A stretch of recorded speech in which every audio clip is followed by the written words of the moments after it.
And that, friends, is the 9 o'clock edition of the news. This is John Scott reporting for Lester Smith. Next news as it happens, next scheduled news tonight at 11 o'clock over WOR Radio 710, The Talk of New York. And now stay tuned for Gene Shepard, next over WOR New York.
You're just going to have to put up with me tonight. I have a rotten cold.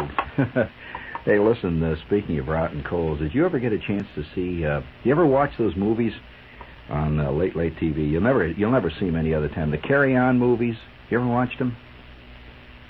You mean you don't know about the Carry On movies? They're fantastic. Yeah, it's the little art theater group or something of the dopiest English comedies you ever see in your life, and they're great. And there's an opening scene in one called Carry On Cleo. This is one you have to see. If you can imagine George Bernard Shaw's Antony and Cleopatra done completely as slapstick. That's what it is. And they're in costume, you know. They're wearing Mark Antony's got all the paraphernalia of a Roman soldier, general, and the whole business. And in one scene, they're coming into England. It begins with the very first Romans invading England. You remember that scene? And it's done in color. If you get a chance to see it in color, it's fantastic. They're struggling along through the English countryside. And you can see Anthony there is leading the troops. And he's sneezing and barking. And he is asked by his lieutenant, what is the difficulty? And he says, well, I say I've caught the national disease here of this bloomin' country. And he says, what disease is that? He says, well, they call it, I got a stinking cold. And that's the truth. You know that's the national disease of England? Some people have had a cold in England all their life. And they don't know how it is to be without one. So I have a cold. And you know what happens when I just wonder how many wars have been started by guys with a cold. I have a suspicion that this is there's more to the physiological aspect of history rarely is talked about.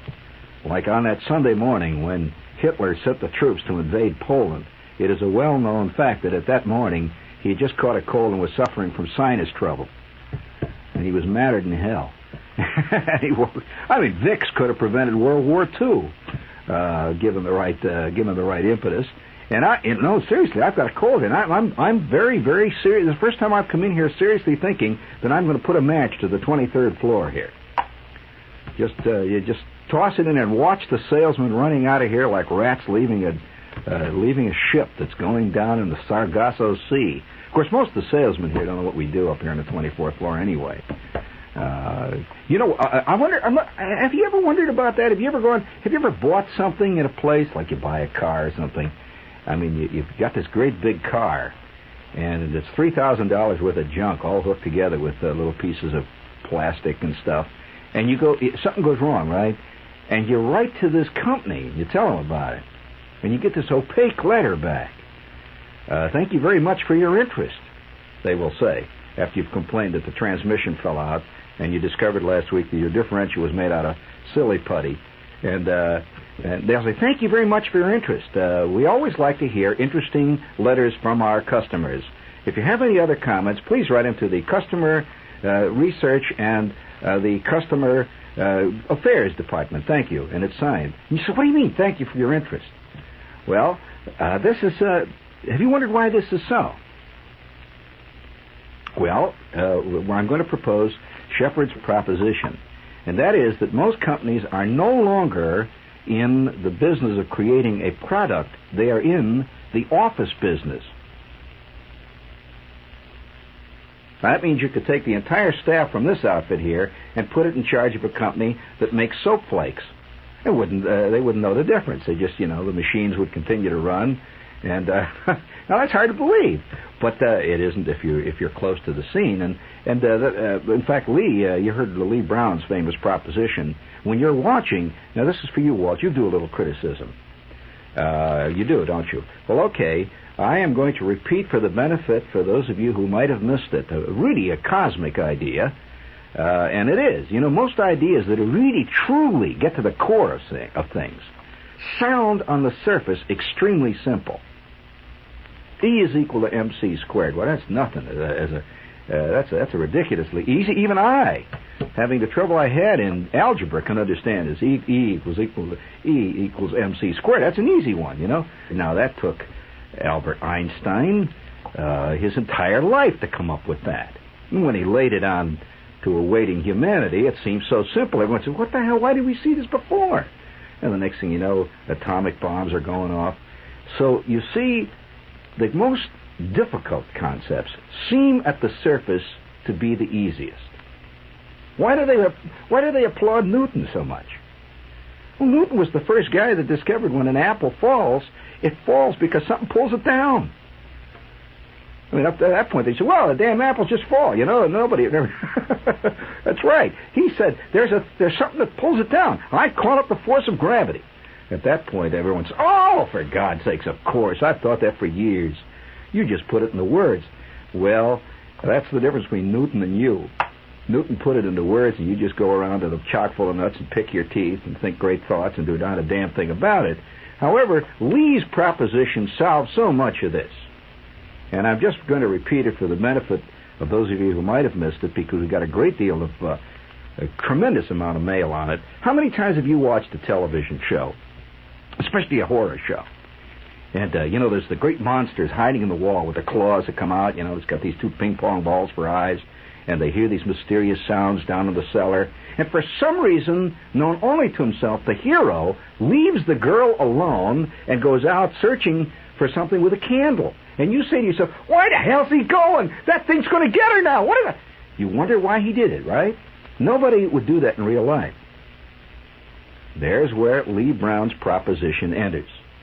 Now, take Adam 12.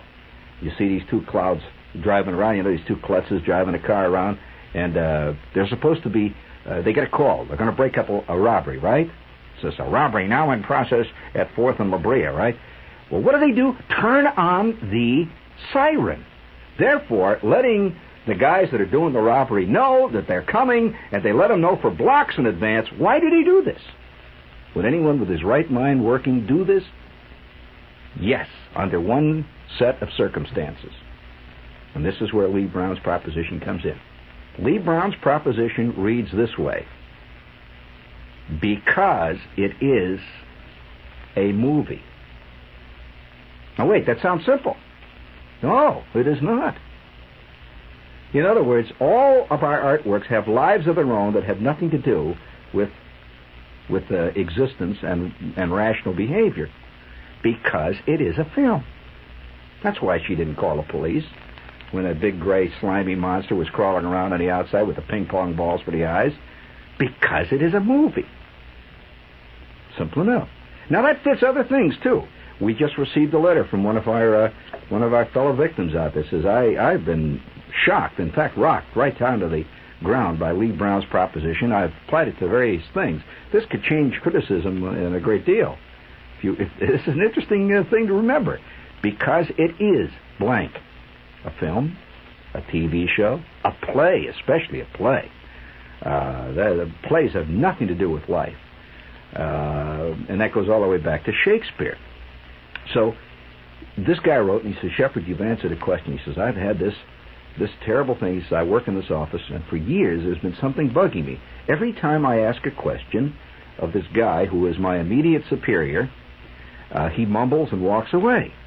I ask him a direct question, when are we going to decide about the vacation schedule? He turns and mutters and walks away. This has bugged me for years. I'll ask him a direct question, shall I order more number 2 Ticonderoga pencils? And he mutters and walks away. He says, you've answered the question. I suddenly see it, because he is a boss. His mind does not work in normal ways.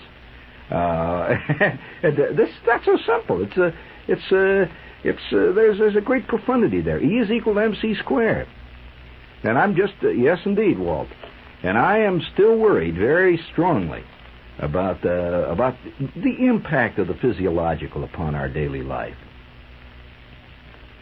I mean, how many guys? It would be interesting to write the physiological history of history.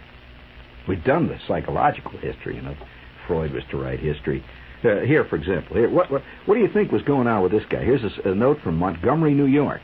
Larry McBride ran out of gas in the middle of the night, but he was in luck.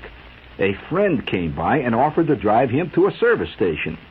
8 miles and 3 villages later, McBride found one open, but the attendant would only give him 1 gallon of gas.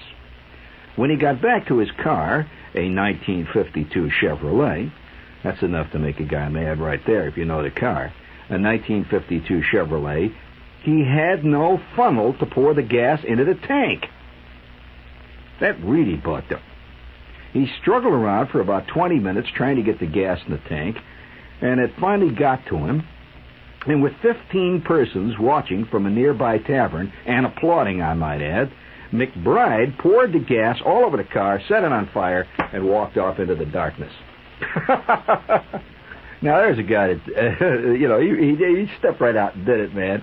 Oh, yeah, that was funny. This is WOR New York. And speaking of funny things, here are some commercials.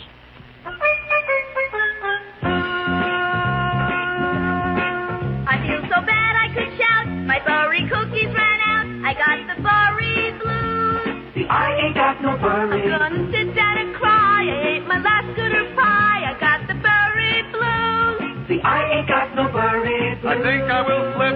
I ate my last chocolate chip. I got the Burry blues. See, I ain't got no Burry blues. Hey, Mom, what?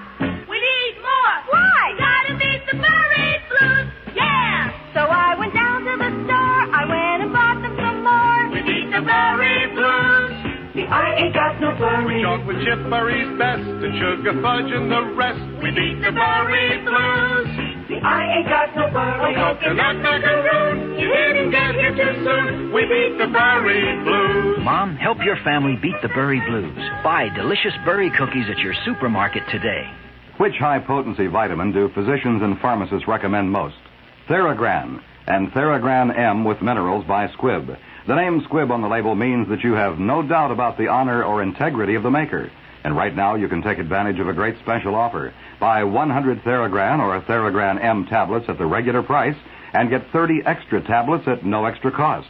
30 free when you buy 100. That's a month's supply for one person. But the offer's limited. Get your Theragran by Squibb now. It's the brand physicians and pharmacists recommend most for mixed vitamin deficiencies. Available at Burrow Drugs, 490 Boulevard, Kenilworth, New Jersey. Bergen Point Pharmacy, 110 West 4th Street, Bayonne, New Jersey. Judson Drug, Maple and Henry Avenue, Basking Ridge, New Jersey. The new Lowe's Monte Carlo Hotel is alive with life. Watch the Grand Prix from your terrace. Dine on international cuisine in 5 restaurants. Enjoy international stars in the Folie Russe Supper Club. Faites vos jeux. Play roulette at the only in-hotel casino on the Riviera. For reservations at Lowe's Monte Carlo, call 586-5099 or the Lowe's toll-free number in your area. Lowe's Monte Carlo Hotel.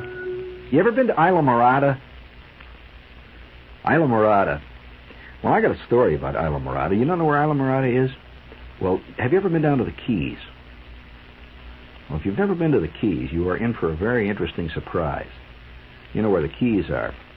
If you can imagine Florida, you look at Florida hanging down there at the bottom of a Texas weather map on the TV every night, and there's a little bunch of dots that go stringing out into the ocean there. Those are called the Keys, and one of them is Islamorada.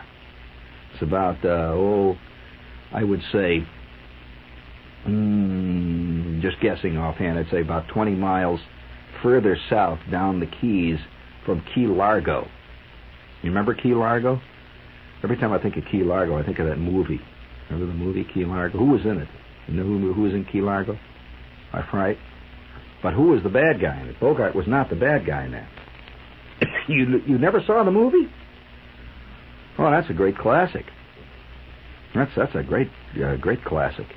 They were in this house in the hurricane in Key Largo. Well, anyway, there's something down there. There's something in the air down there. Any of you have ever driven down in Florida? Much at all.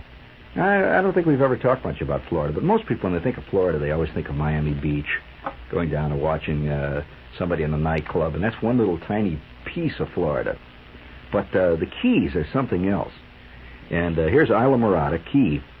This is a news note. 3,000 motorists were stranded in the Florida Keys by a truck wreck on the Overseas Highway Bridge.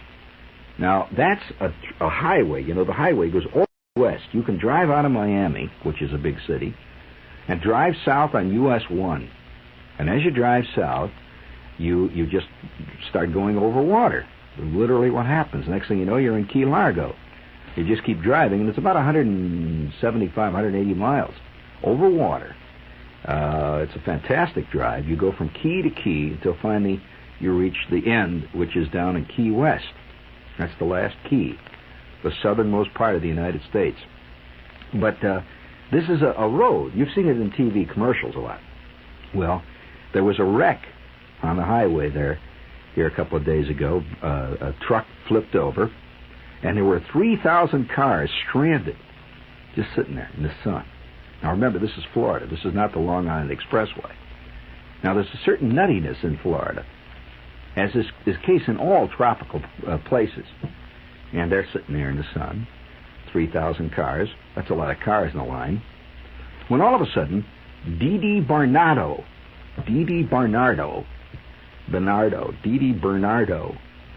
who's a chick, obviously, fantastic-looking girl, got out and climbed up to the top of her pickup truck. She had a little pickup truck, turned up the music on the pickup truck, and started to do this really graphic topless dance. Well, everybody's cheering, see? And so time went on. Dee Dee turned up the radio on the camper, and she was wearing only her cut-off jeans and a very large smile, and everyone was cheering. After that, the driver of an ice cream truck walked down the line of cars, began to sell fudgies and creamsicles and all that sort of stuff.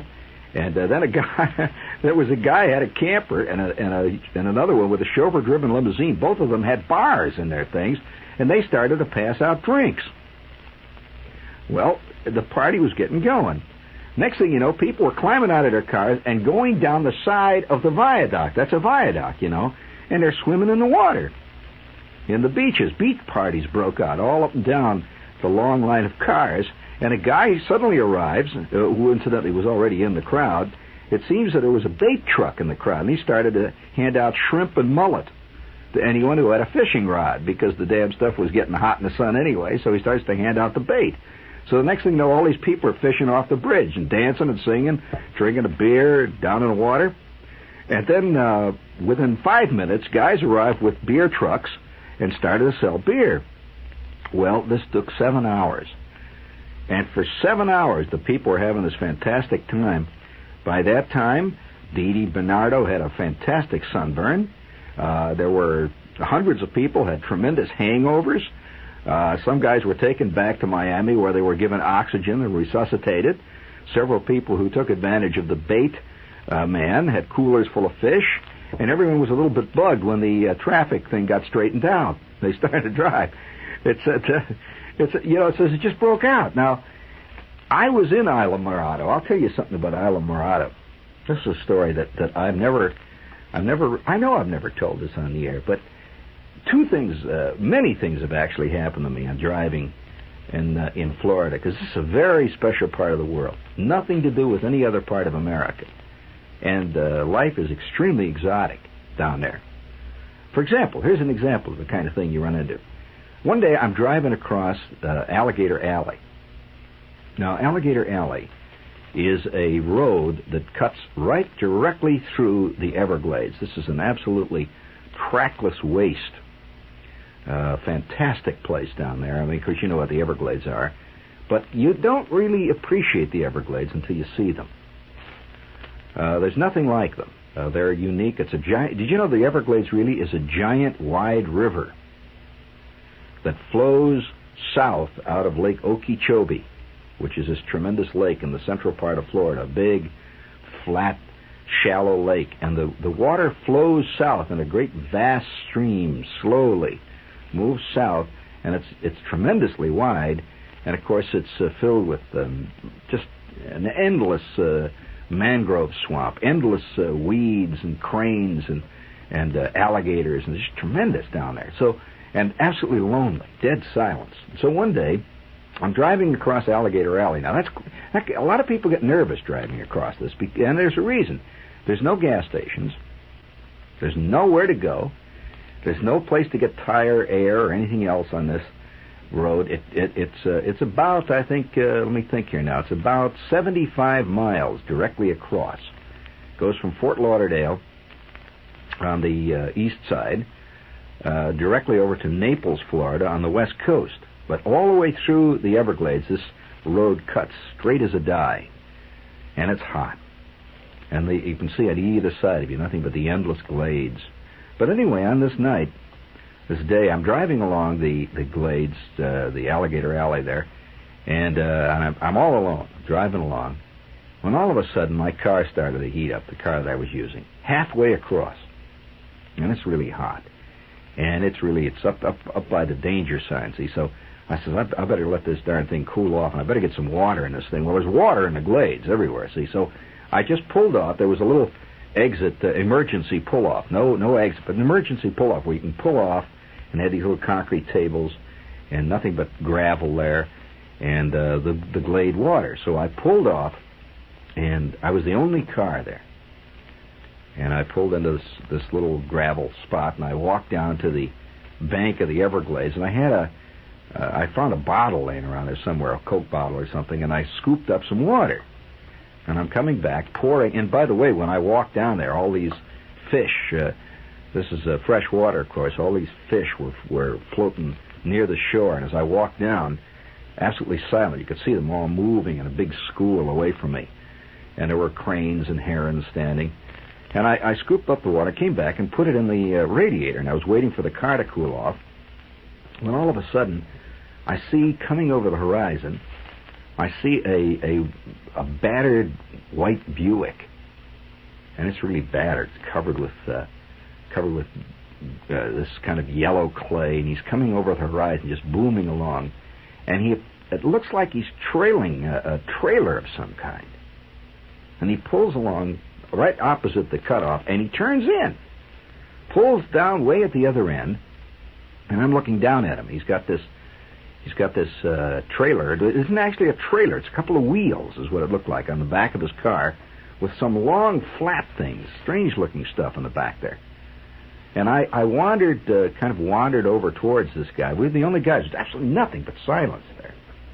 And I wandered over towards him, and he had gotten out and was checking this trailer.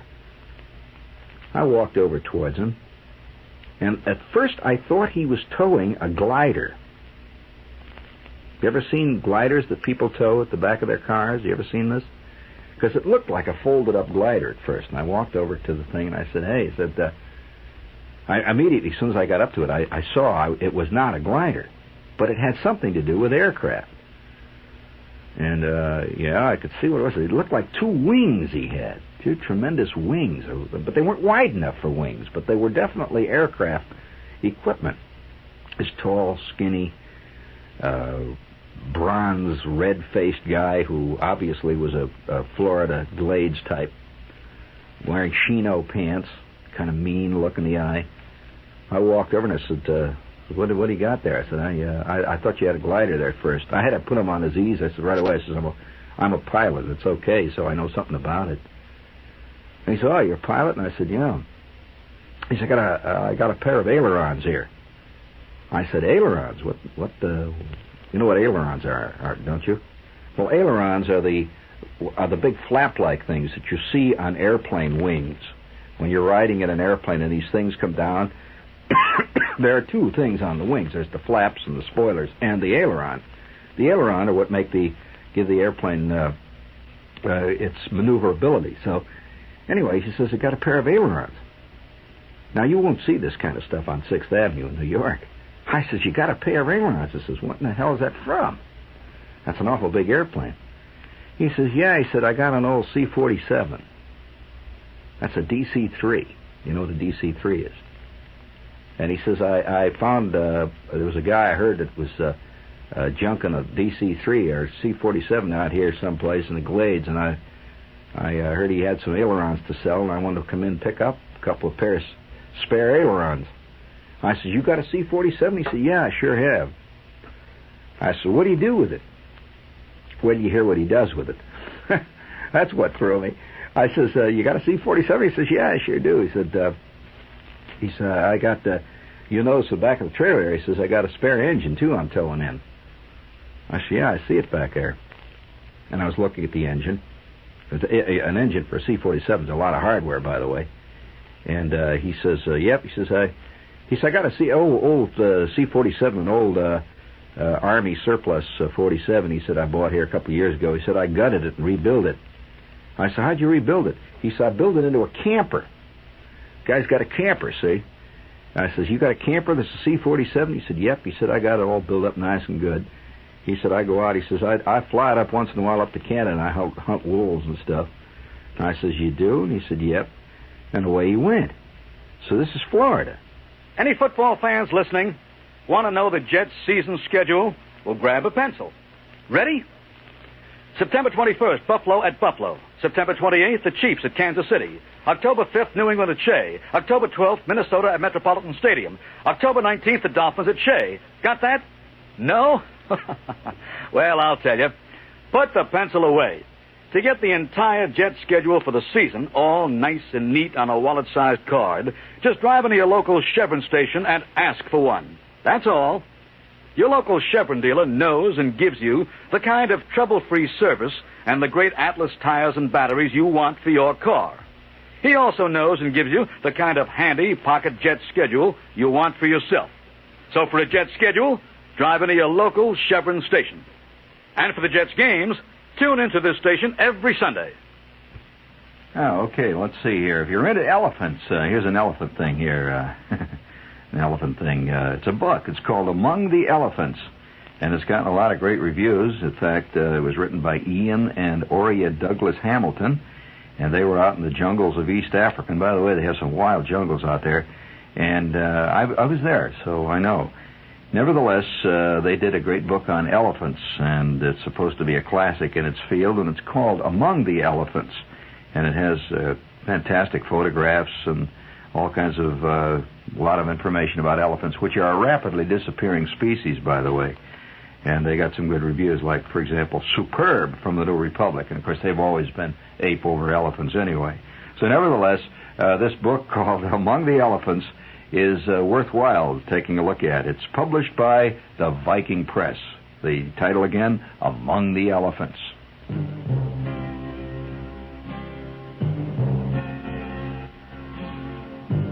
Someday you'll Oh, come on, sing it, gang. Let's hear it. Someday you'll Someday you're gonna you're just going to give in. Sooner or later. With so many new kinds of tires coming out and so many claims being made about tires, maybe you're a little puzzled about making the right choice. Well, we have the solution. Just go out and buy General Tires. That's all. Sooner or later you're going to do it. The General Tire specialist, he'll help you put the right tires on your car. If you need new tires, he'll be glad to spend a few minutes explaining which General Tire is best for you, your driving, and your budget. Your General Tire specialist is one reason why sooner or later you'll own Generals. Look them up in the yellow pages and sing it out. Later you'll own Generals. Sooner or later you'll own Generals. Can one of the founders of the SDS, a leader of the peace movement, win the hearts and votes of George Wallace's constituency? That's what Tom Hayden is trying to do in the California Democratic primary, writes Paul Cowan in this week's Village Voice. Hayden's populist themes appeal to Wallace supporters, but his entry into the political mainstream against Senator John Tunney has aroused suspicions on the left. Read the fascinating story of Tom Hayden's efforts to turn the radicalism of the 60s into the grassroots politics of the 70s. It's in this week's Voice at your newsstand now.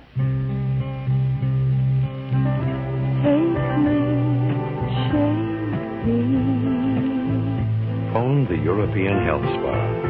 Take me, shake me. Phone the European Health Spa. Take me, shake me. Do it now. Take me, shake me now. There's a slimmer, more attractive body waiting for you at the European Health Spa. You know, the body you always should have had, with trim, toned muscularity and a glow of good health. All it takes is a little exercise and watching your calories. We'll help you do it. So come on, give us the you that you are, and we'll give you the you that you can be. First trial visit free. Now, talking about Islamorada, I had a day, one of the unforgettable days I've ever had in my life in Islamorada, which is what I was reading about where the traffic jam happened. Now, you can't get off that highway. You got to remember, the reason this thing broke out is that it's a long, narrow concrete ribbon that goes south of Miami, and it goes from key to key. And once you're on it, you're on it. You just don't get off. There's no way to get around. There's no place to go. It's the Gulf down there. It's the beginning of the Caribbean. It's ocean. So, nevertheless, one day, a friend of mine called, and most of the time in your life, things don't really work. I'm talking about you go to a ball game, we'll say, for the first time you go to a ball game, and somebody hits a fly ball right in your hands. How often does that happen? Very rarely. You go out to let's say you go to Aqueduct, the first time you go to the racetrack, and you put $2 on a horse, and he comes in at 117 to 1. That doesn't happen often, does it? No way. Okay? Well, even more rare is what happened to me. One of the great rarities of my time happened right down there in Islamorada. A friend of mine called, and I was down in Miami, down there doing some stuff. In fact, I was down there on a promotional tour for my last book, and he knew I was down there, so he lives up in Central Florida, and one day in the hotel room I got this call. And I picked up the phone. I said, "Yeah, Dick, what's up?" He said, "Did you ever," he says, "do you ever fish for tarpon?" I said, "No, I haven't. I never did." Now, you've heard of tarpon. Well, I'd heard of tarpon all my life, and I'm a fisherman, too. Remember this. But the reality is very, very different from the concept. You can judge nothing by films, movies, books, plays. The real reality transcends all of that. So Dick says, "Would you like to go fishing for tarpon?" I said, "Sure." He says, "Well, I'm on my way down to the Tarpon Derby. Did you know that there's an international event that is held every year that is extremely technical, and only the best fishermen in the world come to this thing, and it's at Islamorada, which is the great tarpon fishing grounds in the Western world." And he says, "I'm in the Tarpon Derby." This guy, by the way, is a famous skeet shooter, too, an ex-U.S. champion. So he says, listen, he says, I'm driving through Miami. He said, I'll pick you up. And he said, I'm going to be tuning up for the Derby. He says, now the Derby begins tomorrow, and he said, I've already got my boat down there. He says, the guy that I've been working with for the past 15 years is down there. We're all set. He said, you can go along with us. So I said, sure, I'd love to. I never miss a chance for an experience like this. So he picked me up, and we began to drive. We drove south through Miami and down to Key Largo and continued on south. And as you go, first there's all kinds of little hot dog stands and Mr. Donut stands and stuff. And then eventually it begins to slowly thin out. And the next thing you know, you see the Gulf on either side. See this great flat expanse of green, blue, yellow, magnificent water. And we hit town after town, and finally we're at Islamorada. Have you ever heard of Islamorada? Okay. Islamorada to a fisherman is like mentioning the Vatican to a Catholic. I mean, it is. It's where it is.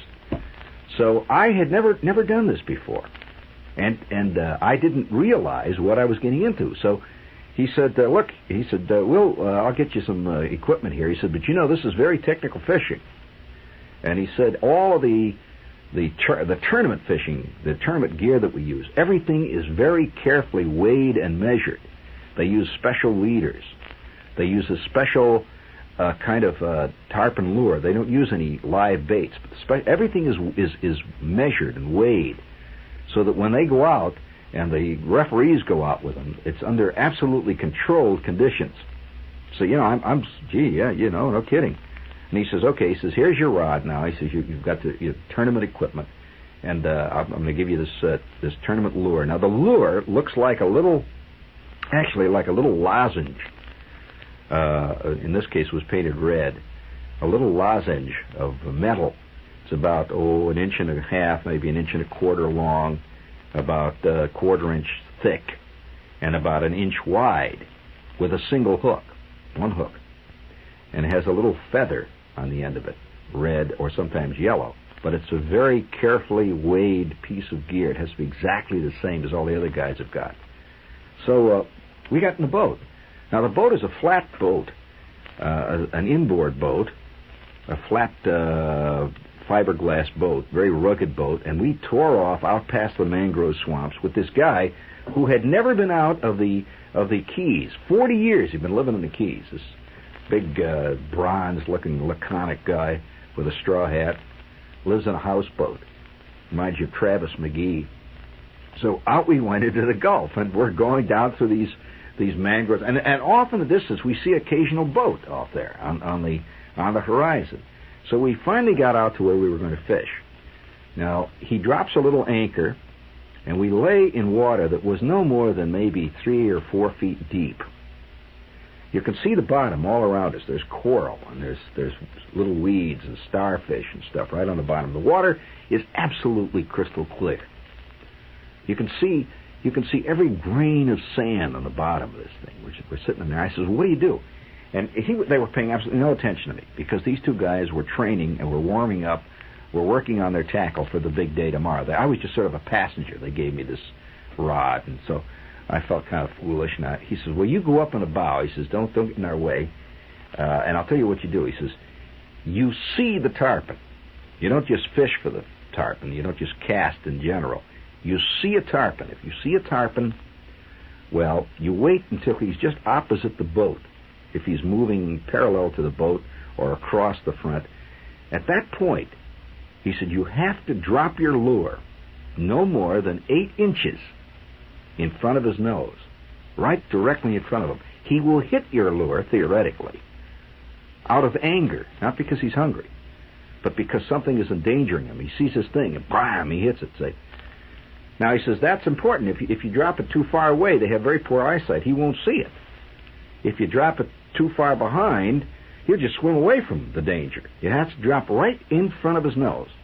He says, "There's only one problem." I said, "What is that?" He says, "The tarpon moves through the water about 30 miles an hour when he's swimming." He says, "This is not, he doesn't just lay out there." I said, "Oh, well, all day I watched for tarpon. And once a shark moved past us. Once a ray just floated quietly under the boat and drifted out." He says, "Get your lines in quick." and a rain began to fall. A cold wind blew, and then the sun came out again. And we moved to another place, and another place. And then it rained again, and there was another splash of sunshine. And off in the distance I saw a couple of other boats drifting around doing the same thing, way off. Well, finally, it all day had gone by. Nothing had happened. It is now about 5 o'clock. It's just starting to get the edge of dusk. And the guide says, listen, he says, I'll tell you, we got one more thing. Let's try the weed bed. He said, down by Big Mangrove. And he said, we put in about 10 minutes down there. And he says, then we'll go in and just give it a try. So we drifted on down to this next place. And I am up on the bow of the boat. This is when the wildest thing that ever happened to me as a sportsman ever happened. And I have nothing on except a pair of shorts, a T-shirt. That's it. Not even shoes.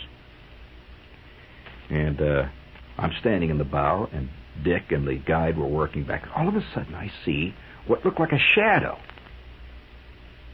Just drifting about, 75, 80 feet away. Just a shadow. Moving across the water. It looked like the sun. Which, for the first time in my life, I did exactly the right thing.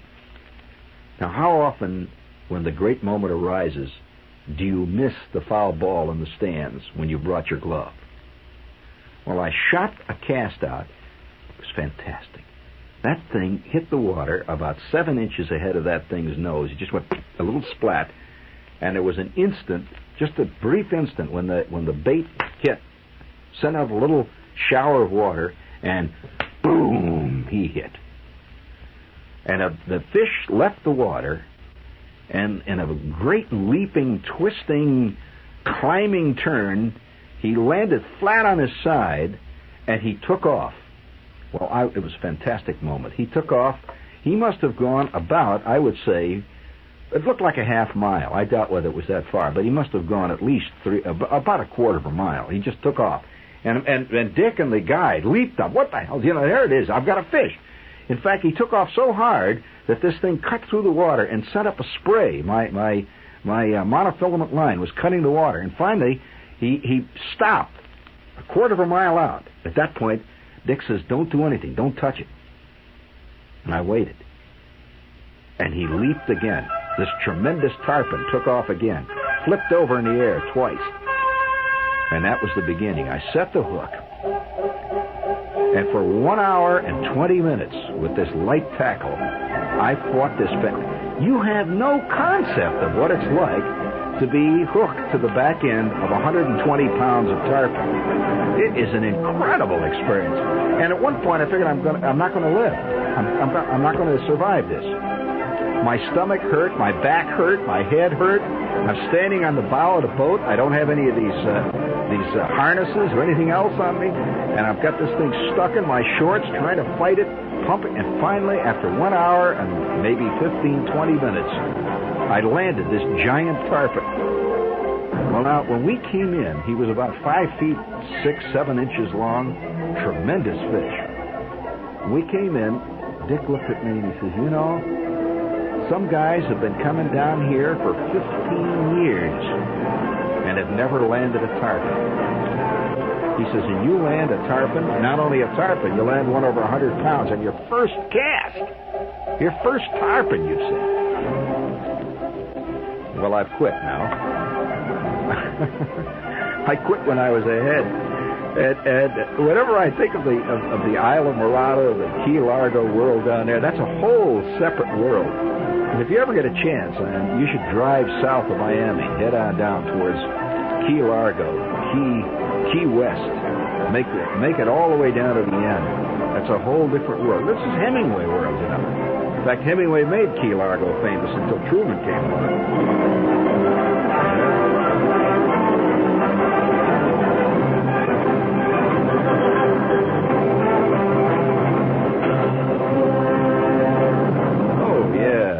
You think you got it bad, right, huh? Okay, listen to this one. This is WOR New York.